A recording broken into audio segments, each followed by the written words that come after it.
शिव भक्तों के लिए आज का दिन बहुत खास है। आज पवित्र अमरनाथ गुफा मंत्रोच्चार और हर हर महादेव के जयकारों से गूंज उठी। बाबा बर्फानी की प्रथम पूजा के साथ ही अमरनाथ यात्रा का औपचारिक शुभारंभ हो गया है। अमरनाथ से आई तस्वीरों को देखकर ऐसा लग रहा है मानो बाबा बर्फानी अपने भक्तों को दर्शन के लिए बुला रहे हों। यात्रा की तैयारियों पर जम्मू कश्मीर के उपराज्यपाल की पैनी नजर है। उन्होंने श्रद्धालुओं से बड़ी संख्या में अमरनाथ यात्रा पर आने की अपील की है।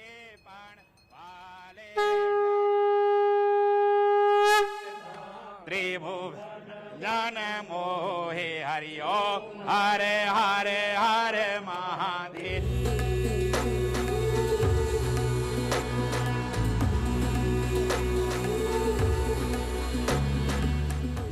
ज्येष्ठ पूर्णिमा पर हुए बाबा बर्फानी के दिव्य दर्शन।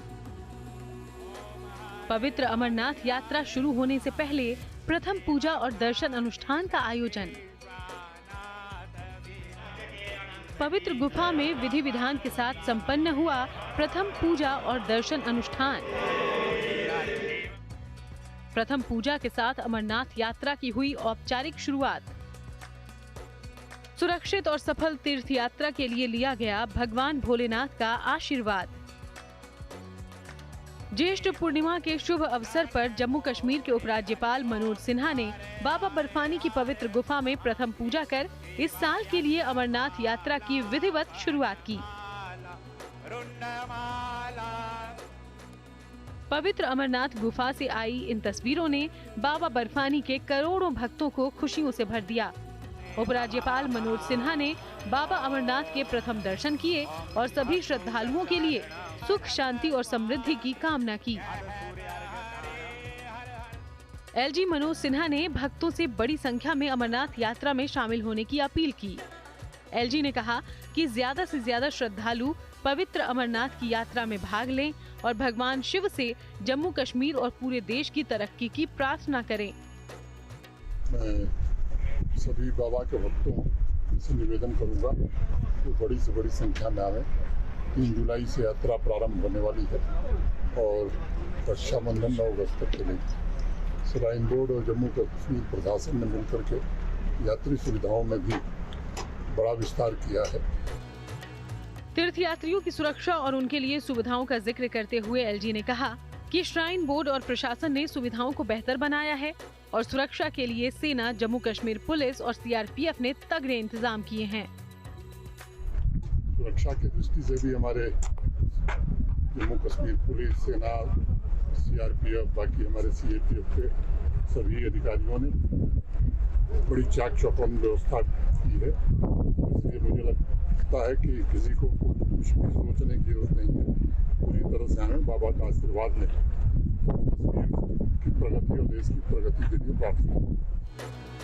पवित्र गुफा में यात्रा के संपन्न होने तक बाबा बर्फानी की सुबह शाम आरती होगी। इसके लिए पुजारियों का एक दल यहाँ मौजूद रहेगा। एक तरफ पवित्र अमरनाथ गुफा में प्रथम पूजा और दर्शन अनुष्ठान चल रहा था, वहीं जम्मू में तवी नदी का नजारा भी बेहद खास था। तवी नदी के किनारे अमरनाथ की प्रथम पूजा का आयोजन हुआ। विश्व हिंदू परिषद की तरफ से ये पूजा का आयोजन हुआ, जिसमें बड़ी संख्या में शिव भक्तों ने हिस्सा लिया। इस वर्ष की श्री अमरनाथ जी की यात्रा 3 जुलाई से शुरू हो रही है। उससे ठीक पहले आज ज्येष्ठ पूर्णिमा के शुभ अवसर पर प्रथम पूजन हो रहा है। श्री अमरनाथ जी की जो पवित्र गुफा है वहां पर भी प्रथम पूजन चल रहा है। वहीं अगर हम जम्मू शहर की बात करें तो यहां पर आज तवी नदी के तट पर विश्व हिंदू परिषद ने प्रथम पूजा का यहाँ पर आयोजन किया और आप देख सकते हैं कि यहाँ पर हवन यज्ञ चल रहा है, भगवान भोलेनाथ की आराधना की जा रही है। अगर हम इस वर्ष की श्री अमरनाथ जी की यात्रा की बात करें तो 3 जुलाई से यात्रा शुरू होगी और 9 अगस्त को ये यात्रा जो है पूरी हो जाएगी। यानी कि जो श्रावण पूर्णिमा है, रक्षाबंधन है, उस दिन ये यात्रा पूरी हो जाएगी। 3 जुलाई से यात्रा शुरू होने जा रही है, लेकिन अगर हम देखें तो यात्रा का शंखनाद आज हो चुका है क्योंकि प्रथम पूजन चल रहा है पवित्र गुफा में भी और साथ ही में यहाँ जम्मू शहर में भी विश्व हिंदू परिषद के द्वारा।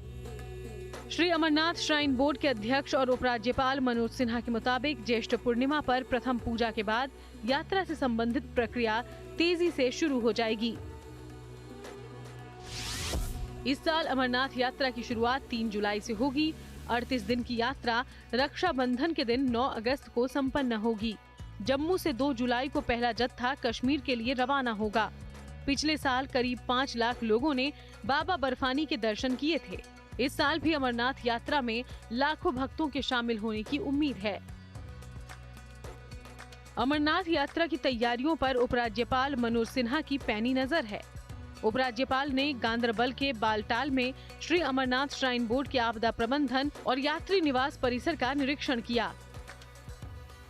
उपराज्यपाल ने अधिकारियों को अमरनाथ यात्रा के तीर्थयात्रियों के लिए सुविधाएं बढ़ाने के लिए विकसित की जा रही बुनियादी ढांचा परियोजनाओं को समय पर पूरा करने के निर्देश दिए। एलजी ने टास्क फोर्स के सदस्यों और यात्रा ट्रैक के सुधार और रखरखाव में लगे बीआरओ के कर्मचारियों से बातचीत की। अमरनाथ यात्रा के सिलसिले में सोनमर्ग में उपराज्यपाल ने व्यापारियों और स्थानीय लोगों से मुलाकात की। श्री अमरनाथ श्राइन बोर्ड के अध्यक्ष और उपराज्यपाल मनोज सिन्हा की देखरेख में पवित्र अमरनाथ यात्रा की तैयारियां तेजी से चल रही हैं। इसी बीच अमरनाथ यात्रियों के लिए गुड न्यूज ये है कि महीने के अंत तक यात्रा मार्ग पर लंगर स्थापित करने की प्रक्रिया पूरी हो जाएगी। इस साल यात्रा मार्गों पर 50 से ज्यादा लंगर लगाने की तैयारी है। श्री अमरनाथ श्राइन बोर्ड ने लंगर संगठनों को इसकी अनुमति दे दी है। जानकारी के मुताबिक सबसे अधिक 25 लंगर बालटाल और दोमेल में लगेंगे। पवित्र गुफा में 13, शेषनाग में 8, पिस्सुटाप में 5, पंचतरनी में 12, चंदनबाड़ी में 7, नुनबन में 9, जोजीबल में 5 लंगर लगाने की तैयारी है। लंगर वालों के लिए Shri Amarnath shrine board menu भी तय करता है। इसमें अधिक तेल वाली खाने की चीजों से परहेज करने के लिए कहा जाता है। बाबा बर्फानी की पवित्र गुफा को लेकर मान्यता है कि यहाँ शिवजी ने माता पार्वती को अमर होने का रहस्य बताया था, इसलिए इस पवित्र स्थान का नाम अमरनाथ पड़ा। यहाँ 2 कबूतरों ने भी अमर कथा सुनी और कहा जाता है कि वो भी अमर हो गए थे। पुराणों में कहा गया है, अमरनाथ में बाबा बर्फानी के दर्शन करने से काशी में शिवजी के दर्शन से 10 गुना और प्रयागराज में भोलेनाथ के दर्शन से 100 गुना अधिक पुण्य मिलता है। धार्मिक मान्यताओं के मुताबिक बाबा बर्फानी के दर्शन करने से व्यक्ति को मोक्ष की प्राप्ति होती है। सुनील जी भट्ट के साथ bureau report, good news today. आगे बढ़ते हैं। अयोध्या में प्रभु श्री राम के दिव्य और भव्य मंदिर बनने के बाद अब मां जानकी का भी भव्य मंदिर बनाने की तैयारी है। मां जानकी का यह धाम बिहार के सीतामढ़ी में बनेगा। मां जानकी मंदिर के लिए 12 एकड़ भूमि भी आवंटित कर दी गई है और माना जा रहा है कि जल्दी ही अयोध्या की तर्ज पर सीता मैया के मंदिर का निर्माण कार्य शुरू हो जाएगा और इस मंदिर के निर्माण में 51 शक्तिपीठों के जल और मिट्टी का भी इस्तेमाल किया जाएगा।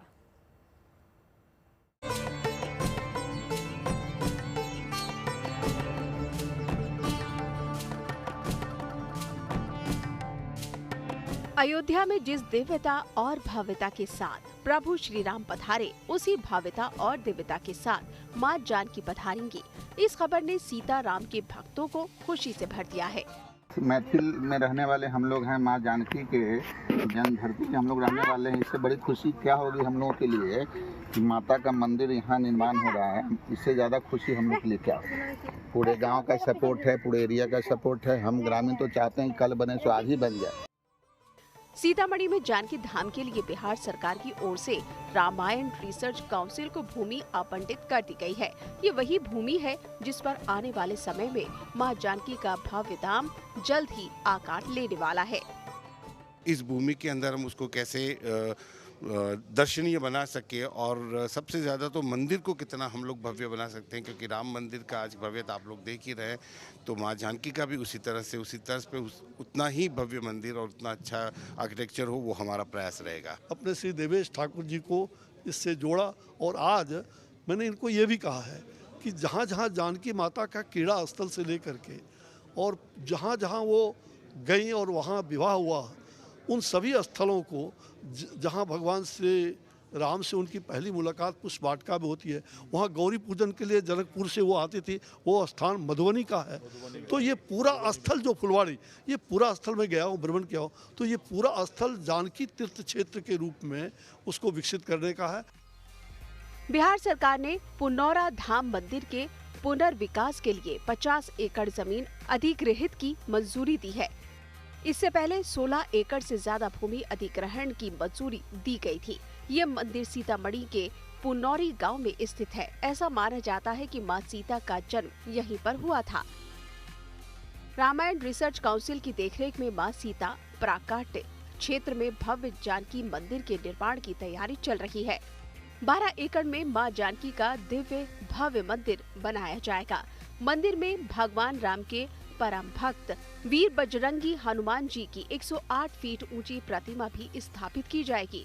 भगवान विष्णु के वाहन गरुड़ को जटायु के रूप में मंदिर में विराजमान किया जाएगा। खास बात ये है कि जानकी धाम के निर्माण के लिए 51 शक्तिपीठों से मिट्टी, जल और जोत लाई जाएगी। 51 शक्तिपीठों से मिट्टी और जोत लाकर पहली बार मां सीता जी को श्री भगवती के रूप में स्थापित करने जा रहे हैं। पहली बार ऐसा होगा कि 108 फीट की हनुमान जी की प्रतिमा वहां पे होगी। गरुड़ भगवान की बिहार में पहली बार जटायु रूप में वहां पे प्रतिमा होगी, क्योंकि इस गर्भस्थल के बाहर में आज भी हनुमान जी और जटायु जी भगवान भगवती की रक्षा करते हैं, ऐसा कहा गया। अयोध्या में रामलला के भव्य मंदिर के वास्तुकार आशीष सोमपुरा बिहार के सीतामढ़ी में बनने वाले मां सीता के मंदिर का भी मॉडल तैयार करेंगे, जो प्राचीन ग्रंथ शिल्प शास्त्र आधारित होगा। इसमें इस्पात का इस्तेमाल नहीं होगा। ये रामलला के वास्तु से अलग होगा, जिसमें मां सीता की तरह ममता की झलक देखने को मिलेगी। आशीष सोमपुरा जी हमारे साथ हैं, जो इस पूरे राम मंदिर के बाद अब सीता मंदिर का भी भव्य आर्किटेक्ट यानी वास्तुशिल्प तैयार करने वाले हैं। आपने भूमि स्थल का दौरा कर लिया है, तो क्या कल्पना आपके, कैसे मंदिर की कल्पना आपके मन में है? जी डेफिनेटली राम मंदिर जो बना है और उसकी जो भव्यता है उसके अनुरूप ही इसकी भी भव्यता उतनी ही और उतनी अच्छी तरीके से हम लोग कर पाए, उसका प्रयास हम डेफिनेटली करेंगे। और बाकी जो रिक्वायरमेंट्स है, जो भी चीज़ें बनेंगी उसके अंदर अभी सब कमेटी के साथ हम लोग बैठ के उसका एक प्रारूप पूरा फिक्स करेंगे कि कैसे करना है। काफ़ी चीज़ों के सजेशंस आ रहे हैं, तो इस भूमि के अंदर हम उसको कैसे दर्शनीय बना सके और सबसे ज़्यादा तो मंदिर को कितना हम लोग भव्य बना सकते हैं, क्योंकि राम मंदिर का आज भव्यता आप लोग देख ही रहे हैं, तो माँ जानकी का भी उसी तर्ज पे उतना ही भव्य मंदिर और उतना अच्छा आर्किटेक्चर हो, वो हमारा प्रयास रहेगा। सीतामढ़ी रामायण सर्किट का भी हिस्सा है, जो रामायण में वर्णित 15 महत्वपूर्ण स्थानों में शामिल है। केंद्र सरकार ने इसे धार्मिक पर्यटन के रूप में विकसित करने के लिए चिन्हित किया है। माना जा रहा है कि अगले कुछ ही वर्षों में मां जानकी भव्य मंदिर में भगवती के रूप में विराजमान होंगी। सीतामढ़ी से केशव आनंद और दिल्ली से संजय शर्मा के साथ bureau report, good news today. और अब बात करेंगे भारत की नई ड्रोन शक्ति की। एनएसजी के ये योद्धा नए जमाने के हैं, जो जंग की तस्वीर बदल देने का मादा रखते हैं। जंग हो या फिर आतंकियों के खिलाफ स्पेशल ऑपरेशन, हर मकसद के लिए सेना की मदद से एनएसजी की तरफ से ड्रोन योद्धाओं को तैयार किया जा रहा है। और इन ड्रोन और एंटी ड्रोन सिस्टम की सबसे बड़ी खासियत यह है कि ये पूरी तरह से स्वदेशी हैं। और दूसरी अहम बात ये कि इनमें AI यानी कि आर्टिफिशियल इंटेलिजेंस तकनीक का इस्तेमाल किया गया है।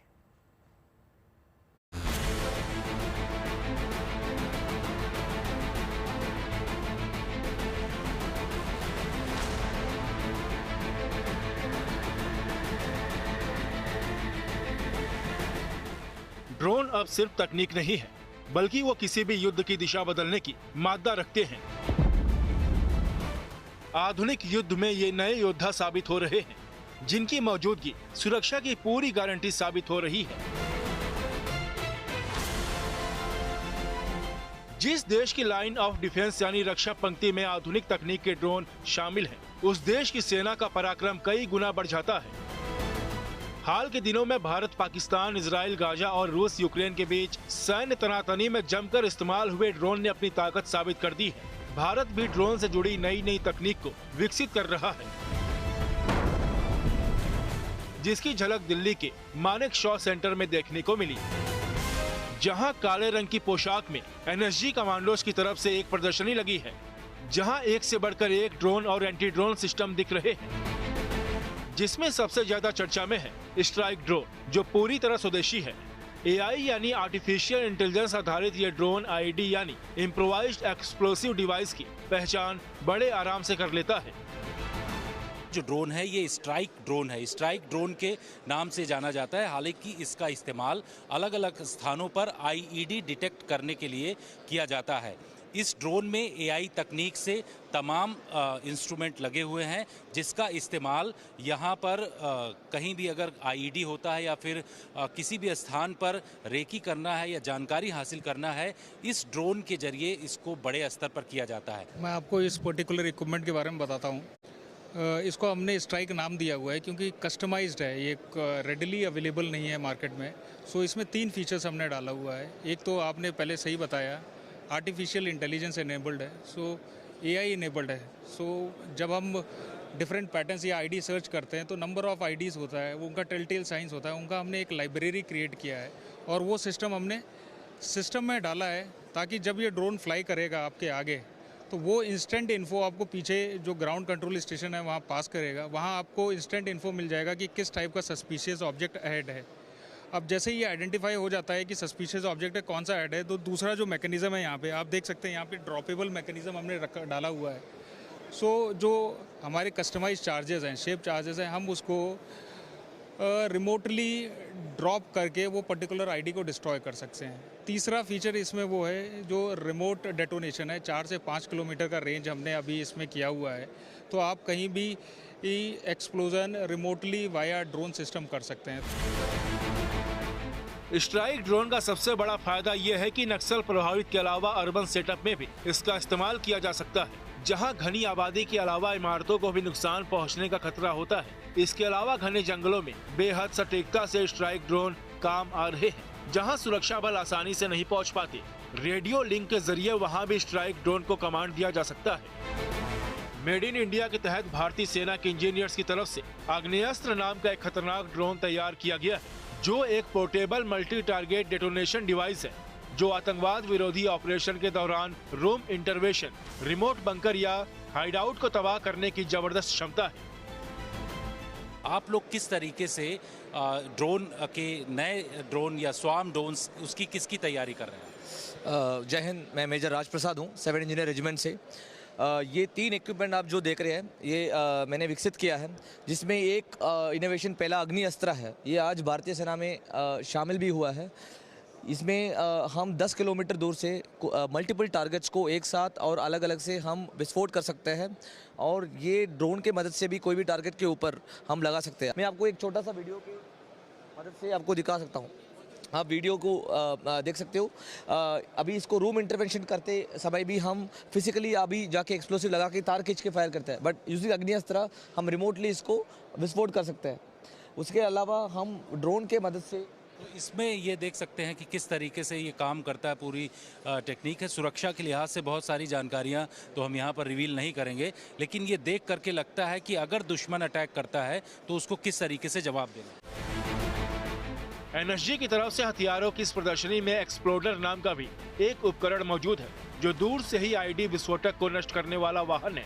एक्सप्लोडर का मुख्य मकसद आईडी से सेना के जवानों की सुरक्षा को मुहैया करवाना है। इस वाहन को दूर से चलाया जा सकता है, जिससे जवान बिना किसी खतरे के इन विस्फोटक उपकरणों को नष्ट कर सकते हैं।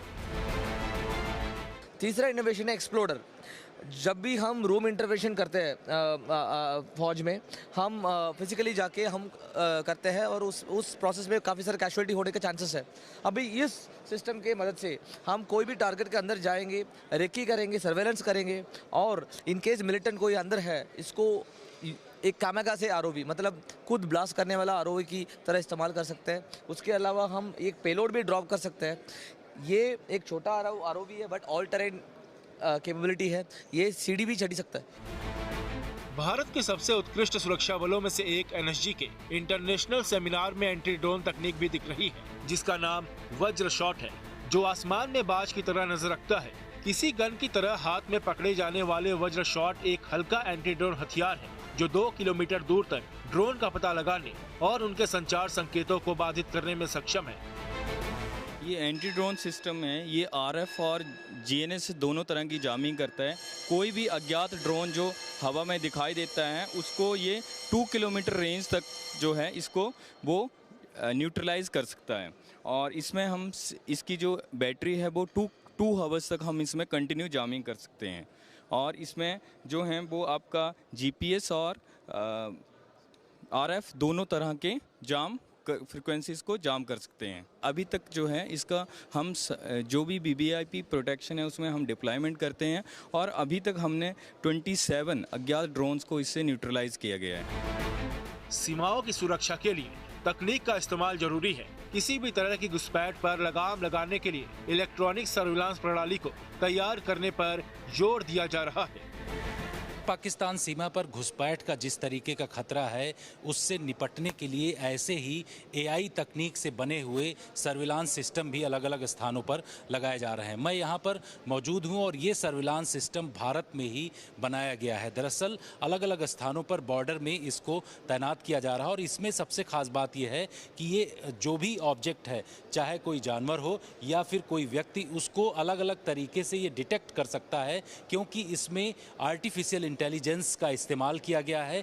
पूरी तरीके से ये बॉर्डर के उन तमाम इलाकों में इस वक्त इंस्टॉल भी किया जा रहा है जहां से घुसपैठ का खतरा है। यहाँ आप तस्वीरों में देख रहे हैं कि जो अलग अलग ऑब्जेक्ट हैं उसको पूरी तरीके से इसमें दिखाया जा रहा है और इसमें ये पता चल सकता है कि कोई जानवर है, पशु है, पक्षी है या फिर कोई व्यक्ति अगर इस इलाके में मूवमेंट करता है तो उसकी करीब ये 7 से 8 किलोमीटर दूरी तक उसकी जानकारी हासिल कर सकता है। इसके साथ ही अगर कोई व्हीकल यहाँ पर आता है इसके रेंज में, इस कैमरे के, तो उससे ये करीब 1.5 से 2 किलोमीटर दूर तक उसको पूरी तरीके से डिटेक्ट कर लेता है। सर, ये हमने जो डेवलप किया है ये हम बॉर्डर एरियाज़ और हाई एल्टीट्यूड लोकेशंस को देखकर ही डेवलप किया, क्योंकि अभी जो हाल ही में ऑपरेशन सिंदूर के दौरान हमने देखा कि पाकिस्तान ने हमारे बॉर्डर एरिया से बहुत सारी ड्रोन्स का अटैक करा, तो हमारे में एक UAVs के आइडेंटिफिकेशन का भी एक मॉड्यूल है कि अगर कोई भी